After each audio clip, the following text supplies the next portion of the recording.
Ainda no tópico 12, que imagino vai corresponder à aula de 9 de abril, eu quero aproveitar que falamos dos empregados para tratar do seu oposto. Já fizemos a referência no fim do tópico 11 do trabalhador autônomo, aquele que arca com os custos do seu trabalho, toma suas decisões e, como regra geral, tem o domínio da sua atividade e decide como, quando e a forma de realizá-la. Lembrando que essa situação de autonomia, ela não existe em qualquer contrato que seja bilateral de uma maneira plena. Até os nossos contratos com clientes, por óbvio, dependem do outro contratante, ainda que tenhamos sim uma autonomia muito maior e bem diferente daquela subordinação que é o empregado. Pois, justamente aqui é para tratar daquele requisito da não eventualidade. Ao trabalhador eventual, usando as mãos novamente, trabalho, relação de emprego, vínculo de emprego do empregado, autônomo, prestador de serviço, vamos tratar do eventual, que é justamente a visão oposta daquele requisito que tratamos do empregado no artigo 3º, a não eventualidade. Quando a gente está aqui a conversar sobre o trabalhador eventual, a doutrina traz várias teorias que os explicam. Mas, de qualquer forma, é aquele que poderíamos dizer que presta sua atividade para vários destinatários sem fixar-se a qualquer deles de uma maneira mais contínua. As teorias são a teoria do evento, de que ele trabalha em determinado evento, uma obra ou serviço, algo pré-determinado, estabelecido, em geral não é de longa duração. Há também a teoria dos fins da empresa, que diz que a atividade do eventual não coincide diretamente com a atividade principal da empresa, o que é muito relativo, porque é óbvio que numa empresa de produção de alimentos, a fabricação dos mesmos é a sua atividade principal, mas a limpeza e a higiene também se agregam a essa atividade principal. Mas, de qualquer forma, se poderia dizer que estas que não coincidem com a atividade principal podem ser praticadas por trabalhadores eventuais, portanto, sem vínculo de emprego. A teoria da descontinuidade, na noção de que o trabalho eventual ele é ocasional, ele se dá de vez em quando, ele é um pouco do critério temporal que espaça ou torna rarefeito o trabalho no tempo. Também aqui, em alguma medida, já podemos fazer uma observação crítica na confusão com o empregado intermitente, que esse sim, com carteira assinada, tem muito de sua prestação próxima do eventual. E uma teoria que é da fixação jurídica da empresa, se o se o trabalhador eventual se fixa ou não a uma determinada fonte de trabalho. Importante a gente lembrar que esse eventual ele não é desprovido de subordinação, como insisti há pouco, que nenhuma relação bilateral é isenta de subordinação. De qualquer forma, ele é, por exemplo, por assim dizer também, um subordinado de curta duração. Posso referir como exemplo para que se compreenda o fato de que aqueles trabalhadores de carga e descarga, chamados chapas, que estão às margens das rodovias ou perto dos centros de logísticas para colaborar com os transportadores e motoristas a carga e descarga da mercadoria. Obviamente, eles contratam o preço, fazem o serviço, obedecem ao contratante, dizer, olha, empilhe de tantas em tantas caixas, coloque na sombra, coloque no sol, coloque lá e coloque cá. E, portanto, atendendo às orientações do contratante. Terminada esta tarefa ou atividade, ele recebe o preço pelo trabalho e extingue-se a relação de emprego.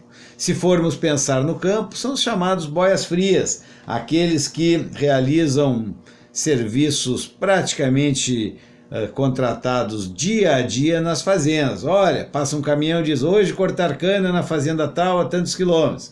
Embarca quem quer, receberá X reais por dia, no fim do dia são devolvidos a este ponto de encontro e não tem nenhuma outra relação além daquela que se extinguiu pela prestação do trabalho eventual e do trabalho realizado e pago naquele dia. Gostaria ainda de fazer, de novo, naquela noção de trabalho, gênero, espécies, empregado, empregado intermitente, autônomo, prestador de serviço, uma hipótese civil de autonomia também, o eventual, fazer uma referência agora ao representante comercial autônomo, matéria disciplinada por lei, profissão disciplinada por lei, que exige uma série de requisitos formais para sua atenção. Mas é curioso, porque esta mesma atividade de representação ou de vendas pode ser feita pelos empregados, que, no entanto, têm o controle e a subordinação, aí sim, realizadas por quem toma os seus serviços, e não com a autonomia de um representante comercial autônomo. Este representante comercial autônomo precisa de requisitos formais, contratos, registros nos conselhos de representantes comerciais autônomos, realização de pagamento de impostos e uma série de coisas. A esse contratado, ao contratante, interessa apenas que esse contratado tire pedidos. Não preciso vê-lo, senão eventualmente preciso saber das suas vendas, mas dou a ele um bloco de vendas que vai me alcançando os pedidos e eu os vou faturando. Obviamente há obrigações a cumprir e uma certa subordinação. Mas muito diferentemente deste, é o representante, igual ao representante, mas o trabalho do representante realizado pelo empregado. Um empregado de vendas que, da sua sala na empresa, telefona para os clientes, faz a mesma situação de tirar pedidos, de vender os produtos, com, no entanto, carga horária a cumprir, local de trabalho a fazer e regras muito mais rígidas na realização da atividade. Então, ao lado das espécies, podemos incluir também essa forma comercial, que é o representante comercial autônomo. Uma forma importantíssima de trabalho, também que conta muito mais com a expertise do representante comercial, em quem se aposta na sua capacidade de domínio de mercado, com controle das relações e assim por diante. Há dois artigos que nós não vamos comentar aqui, mas valia a pena na lei do representante comercial autônomo que se desse uma olhada, que é justamente a questão do artigo 27 e 39, cuja regência, cuja previsão no contrato escrito dele faz uma diferença brutal. É uma dica importante para advogados. As duas regras devem ser examinadas, senão são abissais as diferenças indenizatórias ao tempo da rescisão. Referi aqui a Lei 4886 de 65 e a Lei 8420 de 92, que são as leis do representante comercial autônomo. Por fim, gostaria de avançar ainda para tratar do trabalho do avulso, que não é a mesma coisa do eventual. O avulso pratica uma atividade que eu costumo dizer triangulada, com três vértices. Há o tomador de serviços, há o sindicato e ao trabalhador avulso. A característica inafastável é a existência do sindicato. É preciso lembrar também que com a Lei 8630 da modernização portuária, passou a existir uma outra figura que trabalha esta condição de avulso típica originariamente dos portos, mas também praticada em terra firme, que é a figura do OGMO, órgão gestor de mão de obra. Os dois hoje disputam a indicação dos trabalhadores avulsos ou que farão tarefas dessa natureza. Vamos entender rapidamente o avulso, que é aquele que está próximo aos portos, se apresenta para trabalhar, inscreve seu nome numa lista que está com o sindicato, sendo ele sindicalizado ou não, e aí quando há o serviço o sindicato chama. Quando há o serviço é porque chega um navio e contata o sindicato, olha, eu tenho tal carga, preciso de tantos homens para descarregá-la.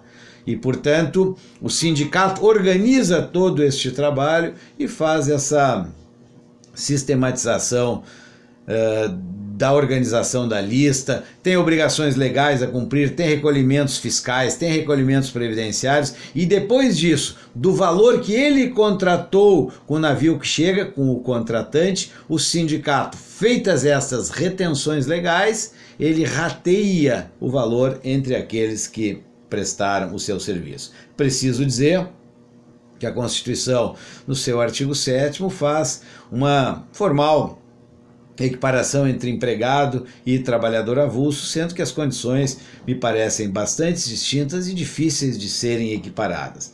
O fato é que os avulsos nessa condição e os próprios sindicatos perderam muito poder modernamente. Por quê? Porque as cargas não são mais carregadas por homens, elas são postas em containers, os containers são alocados, por assim dizer, dentro dos navios por máquinas ou guindastes e, portanto, o trabalho do portuário típico avulso, aquele já não existe na intensidade que existia. Resistem, insisto, e dividem com a atividade modernamente regulada dos portos pela Lei da Modernização Portuária antes referida, que nós tenhamos um certo embate ainda não resolvido entre a indicação de quem trabalha, porque ainda precisam de arrumadores, depositadores de carga, estivadores, etc., mas a disputa entre o sindicato e o órgão na indicação e no poder de indicar estas atividades de trabalho. Mas o trabalhador avulso é essa figura, insisto, necessariamente com a interveniência do sindicato ou do órgão. É nessa situação que nós temos a figura particular do avulso que se distingue do eventual. Experiências em terra também em organização de cargas em empresas são possíveis e o judiciário, bem praticadas, as tem acolhido. Lembro e reitero a primazia da realidade, aquele princípio fundamental, que sempre que se fizerem presentes os requisitos do artigo 3º, se desnaturam as formalidades, se desconsideram, perdão, as formalidades para se fazer, aplicar, concluir ser uma relação de emprego e aplicarem-se as obrigações trabalhistas próprias.